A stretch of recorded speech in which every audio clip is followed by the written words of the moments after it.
एक दूर दराज मुल्क में जहां पहाड़ आसमान को छू रहे थे और दरिया पुरानी कहानियां सुनाते थे, एक बादशाह हुक्मरानी कर रहा था जिसका दिल पत्थरों की तरह सख्त था।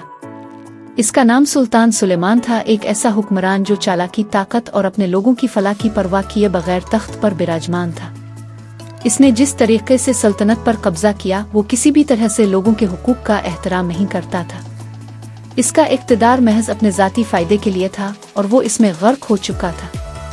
सुल्तान सुलेमान की हुक्मरानी जुल्म और जबर से भरी हुई थी। लोग दिन रात सख्त मेहनत करते, मगर बादशाह के बेइंतहा टैक्सों ने उन्हें तंग कर दिया था। बादशाह को इस बात की परवाह न थी कि अवाम किस हाल में है।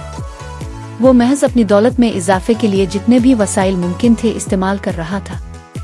किसानों के लिए ज़मीनों का इस्तेहसाल मामूल बन चुका था, दुकानदारों के लिए हुकूमती दबाव और आम अवाम के लिए अजाब। सुल्तान सुलेमान समझता था कि इसकी ताकत और इक़्तिदार का कोई मुतबादिल नहीं हो सकता। इसने खुद को एक ऐसा हुक्मरान समझा था जिस पर आसमान का मुंतखब करदा होने का गुमान था और किसी भी तौर पर उसकी हुक्मरानी चैलेंज नहीं की जा सकती थी। इसके दिल में लोगों के लिए कोई रहम हमदर्दी नहीं थी। एक दिन एक गरीब किसान हसन, जो कई नस्लों से ज़मीन पर मेहनत कर रहा था, बादशाह के दरबार में पहुंचा।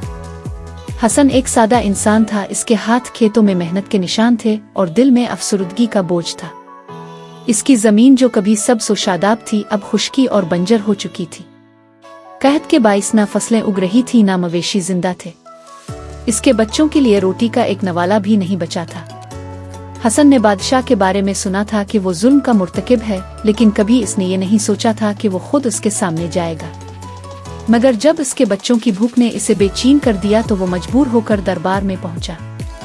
जब हसन दरबार में पहुंचा तो इसने बादशाह के कदमों में गिरकर कहा, ए अजीम बादशाह, मेरी जमीन बंजर हो चुकी है और कहत ने मेरी मेहनत को ज़ाय कर दिया है। मेरे पास कुछ भी नहीं बचा और मेरे बच्चों के लिए खाने के लिए कुछ नहीं है।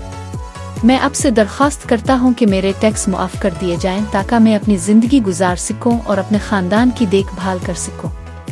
बादशाह सुल्तान सुलेमान, जो अपने तख्त पर बैठा था, हसन को हिकारत की नज़र से देखने लगा। इसकी आंखों में कोई हमदर्दी या नरमी न थी, बस ताकत का गुरूर था।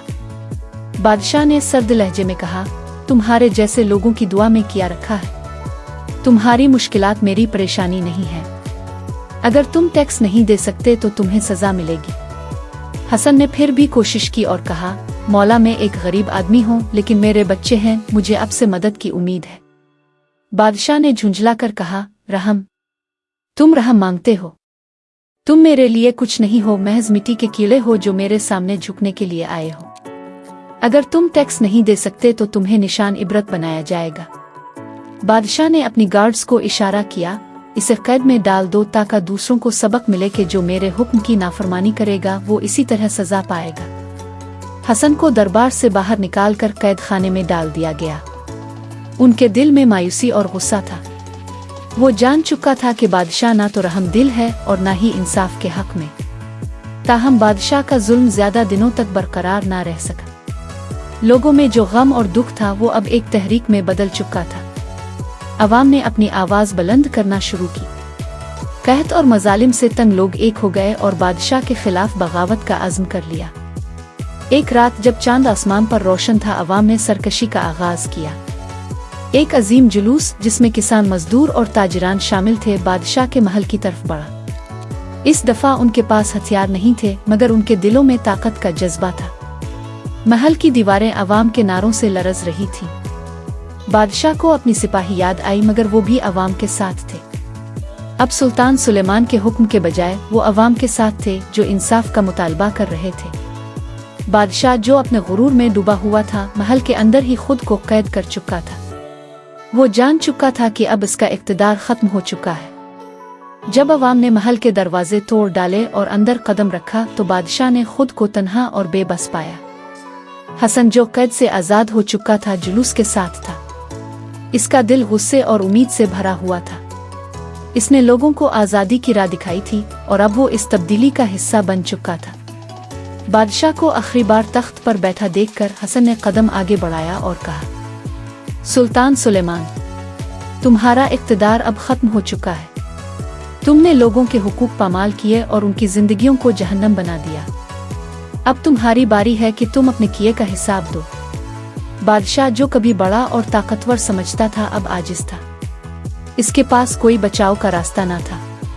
इसको कैद किया गया और इसे अपनी ही जेल में जिंदगी गुजारने पर मजबूर कर दिया गया। जहां सुल्तान सुलेमान का जुल्म था, वहीं अवाम की जिदोजहद और इत्तेहाद ने इस सल्तनत को नई जिंदगी दी। किसानों ने जमीनों पर दोबारा काम शुरू किया, दुकानदारों ने अपनी दुकानें आबाद की और पूरा मुल्क अब खुशहाल हो रहा था। वो दिन दूर नहीं था जब अवाम का ख्वाब हकीकत बन चुका था। हसन जो कभी बादशाह के सामने हाथ जोड़कर खड़ा था, अब एक मजहर बन चुका था कि लोगों के इत्तेहाद और हौसले से जुल्म का खात्मा हो सकता है। इसका नाम अब उम्मीद और इनकलाब की अलामत बन चुका था। ये कहानी नस्लों तक सुनाई गई ताकि ये सबक दिया जा सके कि कोई भी बादशाह, चाहे वो कितना ही ताकतवर क्यों ना हो, अवाम की अदालत से बच नहीं सकता।